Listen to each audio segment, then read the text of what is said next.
எது நடந்தாலும் அல்லாஹ்வுடைய நாட்டம் இல்லாமல் நடக்காது. இன்னா லில்லாஹி வ இன்னா இலைஹி ராஜிஊன்.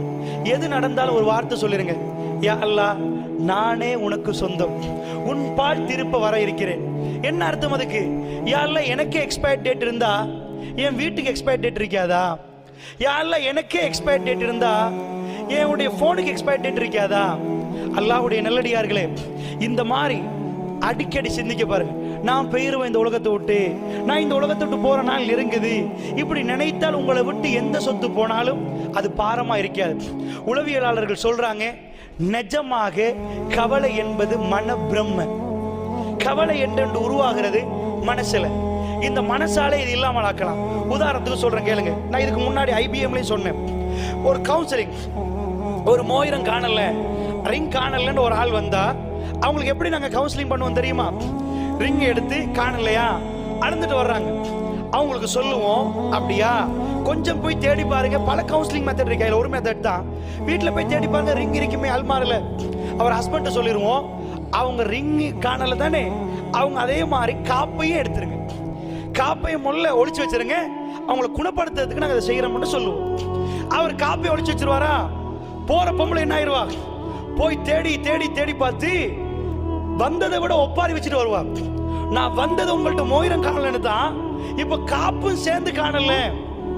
அப்புறம் அந்த கொஞ்ச நேரத்துக்கு அவருக்கு இது பண்ணி, வாங்க எல்லாரும் போய் தேடி காப்பை தேடுவோண்டி அந்த ஒளிச்சு வச்ச இடத்துல இருந்து காப்பை வச்சு தேடினு வைங்க. அந்த பொம்புளைக்கு கவலை மறந்துடும். காப்பை கண்ட உடனே அம்மாடி காப்பு கிடைச்சிட்டு, அந்த மோதிரம் போனா போட்டும், அது 7000 தானே, அது 10,000 மோதிரம் தானே, இது 2 பவுன் காப்பு 1 லட்சம் அப்படின்னு மனசு ஆறுதல் அடைஞ்சிடும். இது மனித இயல்பு. இப்ப உங்கள ஒரு ஆளுக்கு நோய் இருந்தா, இப்ப நான் சொல்றேன், இந்த நோய் உங்களுக்கு மட்டும் இருந்தா நீங்க கவலைப்படுவீங்க. புத்தளத்துல பாதி பேருக்கு நோய், இதே நோய் என்ன செய்வீங்க? அவங்களுக்குமா அடுத்த விட்டு பரவாயில்ல, நோய் பரவாயில்ல, காய்ச்சல் உங்களுக்கு பரவாயில்ல போயிரு, அவங்களுக்கு இருக்குது இவங்களுக்கு இருக்குது, எனக்கு மட்டும்தான் நினைச்சா அந்த பிரச்சனை வரும். நம்பர் 1, எப்ப எனக்கு மட்டும் நினைச்சிடாதீங்க. நான் அதுதான் ஆரம்பத்தில் போட்ட பேஸ்மெண்ட். பணக்காரனுக்கும் பிரச்சனை, ஏழைக்கும் பிரச்சனை, எல்லாருக்கும் பிரச்சனை. எனக்கு மட்டும் நினைச்சீங்கடா அதுதான் நிம்மதியை கிடைக்கும்.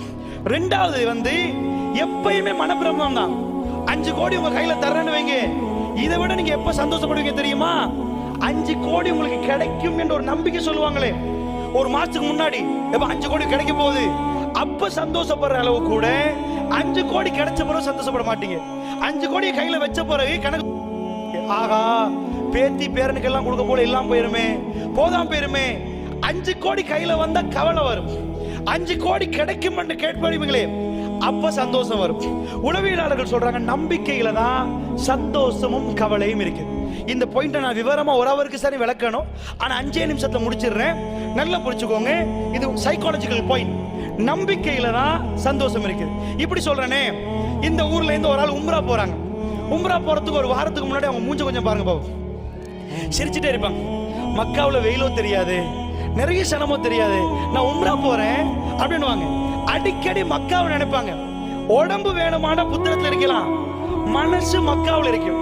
சில பேர் வெளிநாட்டுக்கு போற நேரம், அந்த சுற்றுலா போற நேரம் அதே நினைப்பாங்க. இப்ப என்ன ஆகுது? அவங்க மனசு அங்க போய் இறங்கி அந்த கிரியை முடிச்ச பிறகு அது முடிஞ்சிடும். நினைச்சிட்டு இருக்கிற அளவுக்கு சந்தோஷம் கூட சில நேரம் அடைகிற நேரம் இருக்காது. என்ன போய் இறங்கின போற 5 மணித்தியாலம் பிரயாணம், மதீனாவுக்கு போனா இடுப்பே வலிக்கும். இவ்வளவு பிரயாண களைப்பா, கஷ்டமா, அந்த நினைச்ச அளவு கூட சில நேரம் இருக்காது. மனித வாழ்க்கையில நம்பிக்கையில தான் சந்தோஷம் இருக்கு. எப்ப நினைங்க, நான் நல்லா வாழுவேன், என்னை நல்லா விடமாட்டான், என் பிள்ளைகளை நல்லா வைப்பான், பிள்ளை ஏதாவது நடந்தா கூட நல்லதே நினைங்க. இது அதுக்குதான். இப்ப எங்களுக்கெல்லாம் ஏதாவது நடந்தா இருக்க வந்தா அல்ல பெருசா தர போறான் போல நான் மசூரால சொல்லுவேன். அமைப்புல ஏதாவது பிரச்சனை வந்தா நான் மசூரால அப்படியே சொல்லுவேன், அல்லாஹ் இருக்கிறான், பெருசா தர போறான் போல, கண் கூட தந்திருக்கிறான், கன்ஃபார்ம். போன 2013ஆம் ஆண்டுல ஒரு மிட்ல கடுமையான ஒரு பிரச்சனை, கடுமையான ஒரு சிக்கல். நான் மசூரா சபையை கூப்பிட்டு, அல்லாஹ் எங்களுக்கு ஏதோ பெருசா தர போறான் போலன்ற. ஆனால் 2013 லாஸ்ட் ஆக போக்கல இவ்வளவு காலம் இல்லாத ஒன்றே அல்லாஹ் தந்துட்டான், அவ்வளவு பெருசா தந்துட்டான். அதனால சொல்றேன், கொடுப்பா எடுப்பான் தருவான், இதான் ஏதோ நடக்குதா கவலைப்படுறேன், தரப்போறான் மாஷா அல்லாஹ். ஒன்றுமே இல்லாம போச்சு, கிடைக்க போத நம்புங்க, ஸ்ட்ராங் அனுப்பிங்க, நீங்க ஹெல்த்தி அனுப்பிங்க. அதனால அல்லாஹ்வுடைய நல்லடியார்களே, இந்த அடிப்படையை மனதில் வைத்துக் கொள்ளுங்கள். ஒரே ஒரு செய்தியை மட்டும் சொல்லி முடிக்கிறேன். கேள்வி பதிலுக்கு வாக்களிக்கப்பட்டிருக்கிறதுனால 10 நிமிஷம் தரலாம், கேள்வி பதிலுக்கு அதுக்கு மேல நேரம் இல்லை. அல்லாஹ்வுடைய நல்லடியார்களே, கடைசியா ஒன்று சொல்றேன். சைக்காலஜிக்கல் பாயிண்ட்ஸ் எனக்கு நிறைய விவரமா சொல்ல முடியல, ஏன்னா இந்த பாயிண்ட்டை பொறுத்தல அவசரமா ஒவ்வொன்றா சொல்ல இயலாது. இது ஒவ்வொன்றா விவரமா பேச வேண்டியது. ஏன்னா முதல் நான் வச்ச பாயிண்ட் 1 மணித்தியாலத்துக்கு மட்டும் நான் உங்களுக்கு புரிய வைத்தது என்னண்டா, உலகத்தில் உங்களுக்கு மட்டும் இல்ல பிரச்சனை, எல்லாருக்கும் பிரச்சனை. இந்த பிரச்சனை நேரம் அல்லாஹ் என்னோட இருக்கிறான் நீங்க நம்பினால், அல்லாஹ்வுடைய உதவி வரும் என்று நம்பினால் உதவியும் வரும், உங்களுக்கு எதுவும் நடக்காது. ஏன்னா மனசுதான் பயப்படுவது, மனசுதான் கவலைப்படுகிறது. அதே மனசுல நம்பிக்கை விட்டு பாருங்க, அல்லாஹ் தர போறான், நான் நல்லா வாழ போறேன், அல்லாஹ் மறுமையில இப்படி பாக்கியம் வச்சிருக்கிறான்டா, அது கவலையே இல்லாம போயிரும், சந்தோஷமாக இருக்கும். ரசூல் ஸல்லல்லாஹு அலைஹி வஸல்லம் அவர்கள் திங்கட்கிழமை நாள் அல்லாஹ்வுடைய தூதர் ஸல்லல்லாஹு அலைஹி வஸல்லம் அவர்கள் இந்த உலகத்தில் வாழ்ந்த கடைசி திங்கட்கிழமை, இன்னொரு திங்கட்கிழமை இந்த உலகத்தை ரசூலுல்லாஹ் சந்திக்கவில்லை. அல்லாஹ்வுடைய தூதர் திரைச்சீலை அகற்றி பார்க்கிறார், மக்கள் எல்லாம் பள்ளிவாசல் சுபஹ் தொழுகைக்காக வந்திருக்கிறார்கள். ரசூலுல்லாஹ் ஒரு புன்புருவம் பூகிறார். ஏனென்று சொன்னால், தான் வருகிற நேரத்தில், இந்த உலகத்துக்கு நபியாக அனுப்பப்படுகிற நேரத்தில் தொழுபவர்கள் யார் என்று தேடக்கூடிய அளவுக்கு இருந்த நேரத்தில் அல்லாஹ்வுடைய தூதர் அவருடைய பெரும் புரட்சி மிக்க பிரச்சாரத்தில் அல்லாஹ் வைத்த பரக்கத்தின் காரணமாக ஏராளமானவர்கள் அந்த அதிகாலை பொழுதில் அவர்கள் தூங்காமல் அல்லாஹ்வுடைய அந்த ஆலயத்துக்கு வந்து ஜிக்ரோடு இருக்கிறார்கள். தொழுகை நடத்தப்படுகிறது. அபூபக்கர் சித்திக் அவர்கள் ரலியல்லாஹு அன்ஹு பின்னாடி வருகிறார். ரசூலுல்லாஹ் கையால் சைக்கினை பண்ணி, இல்லை எனக்கு தொழுகைக்கு வருகிற அளவுக்கு சக்தி இல்லை என்று சிரித்து விட்டு கையால் சைக்கினை பண்ணி விட்டு வந்தார்கள். அந்த நாள் காலையிலே ரசூலுல்லாஹ் பல சந்திப்பு நடத்துவார்கள். அதிலே ஒரு சந்திப்பு, ஃபாத்திமா ரலியல்லாஹு அன்ஹா அவர்கள் திங்கட்கிழமை சுபஹுக்கு பிறகு லுஹருக்கு முன்னாடி ஒரு நேரத்தில் ரசூலுல்லாவை கடைசியான சந்திப்புக்கு வருவார்கள். ஆயிஷா அம்மா அவர்கள் பக்கத்தில் இருக்க நாயகம் ஸல்லல்லாஹு அலைஹி வஸல்லம் சொல்லுவார்கள், ஆயிஷா கொஞ்சம் போங்கள் என்றுவார்கள். ஆயிஷா நாயகி தூரம் இருக்க ஃபாத்திமா நாயகி ரசூலுல்லாஹ் தன்னுடைய ஈரக்குலை என்று சொன்ன தன்னுடைய மகள் ஃபாத்திமா ரலியல்லாஹு அன்ஹா பேசுவார்கள். ஃபாத்திமா ரலியல்லாஹு அன்ஹா அவர்கள் அழுகிறார்கள். அல்லாஹ்வுடைய தூதர் ஸல்லல்லாஹு அலைஹி வஸல்லத்தை பார்த்து அழுகிறார்கள். ஃபாத்திமா ரலியல்லாஹு அன்ஹா மறுபடி சிரிக்கிறார்கள். வெளியே போகிற நேரம் ஆயிஷா அம்மா கேட்டார்கள், என்ன ஃபாத்திமா சிரித்தீர்கள், அழுதீர்கள், ஒன்றுமே புரியவில்லையே. அந்த நேரத்தில் ஆயிஷா அம்மாவுக்கு ஃபாத்திமா நாய் ஒன்றும் சொல்லவில்லை.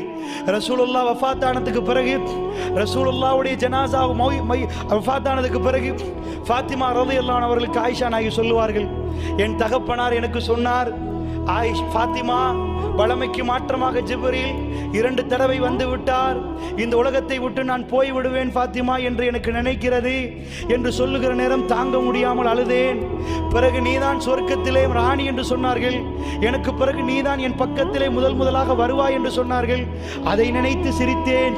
அல்லாஹ்வுடைய தூதர் ஒரு வார்த்தை சொன்னார், ஃபாத்திமா கவலைப்படாதே, இன்றைக்கு பிறகு உன்னுடைய தகப்பனுக்கு எந்த வருத்தமும் இல்லை ஃபாத்திமா. அல்லாஹ்வுடைய தூதர் கடுமையாக வருத்தனைப்பட்டார். இன்னலில் மௌத்தி சக்கராத், மௌத்துக்கு ஒரு சக்கராத் உண்டு, மௌத்துக்கு ஒரு வேதனை உண்டு. ஃபாத்திமா நாயகி பார்க்கிறார், என்னுடைய தகப்பனார் இப்படி பாடுபடுகிறார், வேதனைப்படுகிறார், இவ்வளவெல்லாம் வேதனைப்படுகிறார்கள். அல்லாஹ்வுடைய தூதர் சொன்னார், ஃபாத்திமா இதற்கு பிறகு உன்னுடைய தகப்பனாருக்கு எந்த வருத்தமும் இல்லை. சில ரிவாயத்தில் இந்த நாளைக்கு பிறகு உன்னுடைய தகப்பனாருக்கு எந்த வருத்தமும் இல்லை. அல்லாஹ்வுடைய தூதர் எதை சொல்ல வந்தார்கள்? இன்றையோடு நான் இந்த உலகத்தை விட்டு போக போகிறேன், ரஹ்மான் என்னை கண்ணியப்படுத்துவான். அல்லாஹ்வுடைய நல்லடியார்களே, லுஹருக்கு நெருங்க பார்க்கிறது.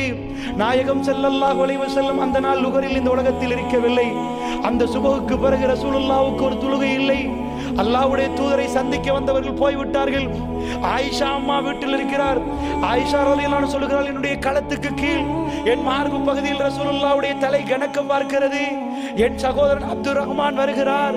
ரசூலுல்லாஹ்வுடைய விரல் மேலே நோக்கி இருந்தது, கூரையை நோக்கி, வானத்தை நோக்கி அப்படி இருந்தது.